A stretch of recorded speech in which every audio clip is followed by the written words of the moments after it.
अगर आप भी बोडोलैंड यूनिवर्सिटी या फिर किसी भी बीएड एग्ज़ाम का तैयारी कर रहे हैं, तो फिर एनईपी 2020 के बारे में आपको जानना बहुत ज़रूरी है। अगले 5 मिनट में मैं आपको एनईपी 2020 पूरा रिवाइज़ कर दूँगी और आपसे एक भी क्वेश्चन नहीं छूटेगा।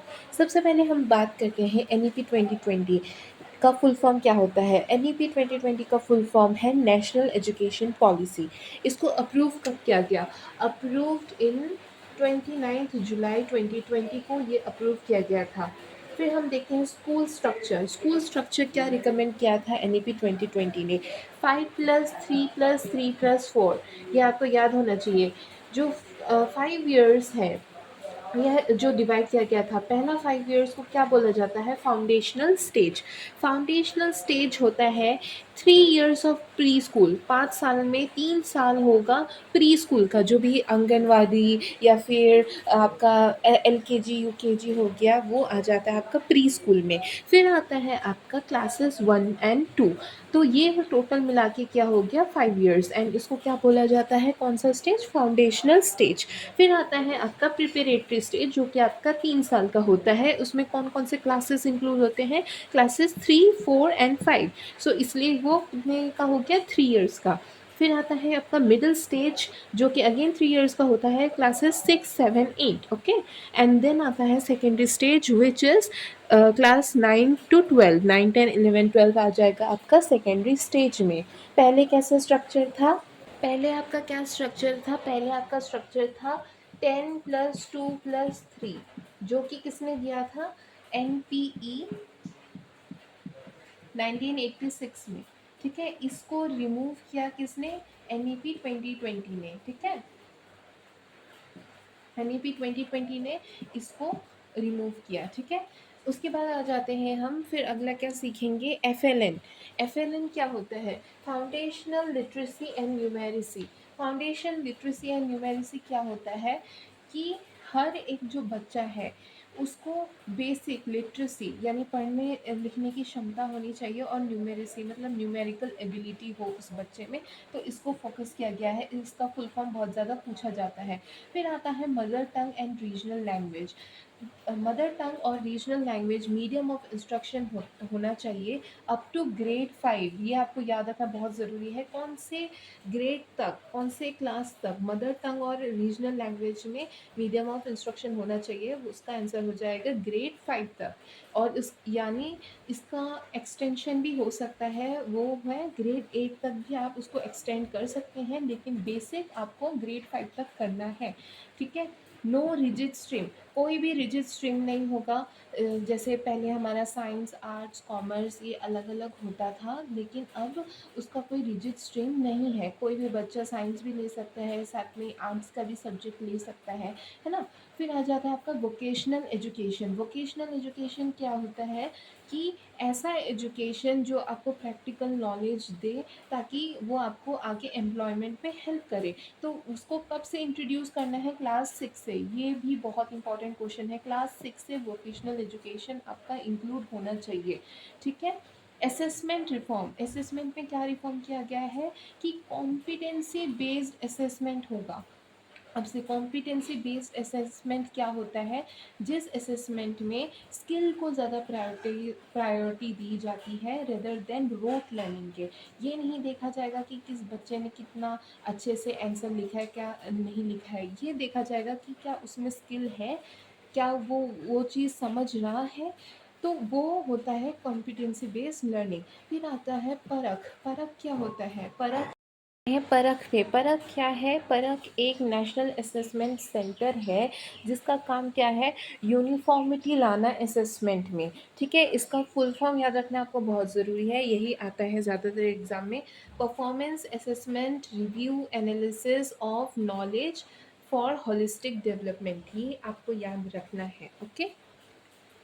फिर आगे हम बात करते हैं टीचर एजुकेशन की। तो एनईपी 2020 ने क्या रिफॉर्म लाया था टीचर एजुकेशन में? तो बाय 2030 तक minimum qualification for school teacher क्या हो जाएगा? 4 ईयर इंटीग्रेटेड बीएड डिग्री, जिसको आप आईटीईपी भी बोलते हैं। तो 2030 तक आपका ये सब बीएड वगैरह सब हट जाएगा। एक ही कोर्स चलेगा, वो है आईटीईपी। तो ये ईयर आपको याद रखना बहुत ज़रूरी है, 2013, ठीक है। और एक चीज़ बताना मैं आपको भूल गई थी कि एनईपी 2020 के कमेटी के चेयरमैन कौन थे? डॉक्टर के कस्तूरी रंगन, ठीक है। ये आपको याद रखना है। फिर बात करते हैं हम early childhood care and education की, ECCE, ओके। तो इसका फुल फॉर्म आता है, बहुत बार आ चुका है अलग अलग एंट्रेंस एग्जाम में बीएड के, तो ये आपको याद रखना ज़रूरी है। इसका क्या मतलब है? इसका ये मतलब है कि universal early childhood care and education as for children age 3 to 6 year, जो 3 से 6 साल के जो बच्चे हैं उनको अर्ली चाइल्डहुड केयर और एजुकेशन मिलना ही चाहिए, ठीक है। इसका मतलब क्या है, जो जितने भी आंगनवाड़ी है या फिर प्री स्कूल है, तो उनको स्ट्रॉन्ग करने की इसमें बात कही जा रही है। एनईपी 2020 ने बहुत ज़्यादा फोकस दिया है कि इसको अर्ली एजुकेशन को, जो हम बचपन में सीखते हैं, क्योंकि वही आगे हमारा फाउंडेशन बिल्ड करता है। फिर आते हैं क्या, creation of N E T F का फुल फॉर्म भी बहुत इंपॉर्टेंट है, नेशनल एजुकेशनल टेक्नोलॉजी फोरम, क्योंकि एन ने किसको बहुत ज़्यादा गुरुत्व दिया है, एजुकेशन को, टेक्नोलॉजी इन एजुकेशन को, ठीक है।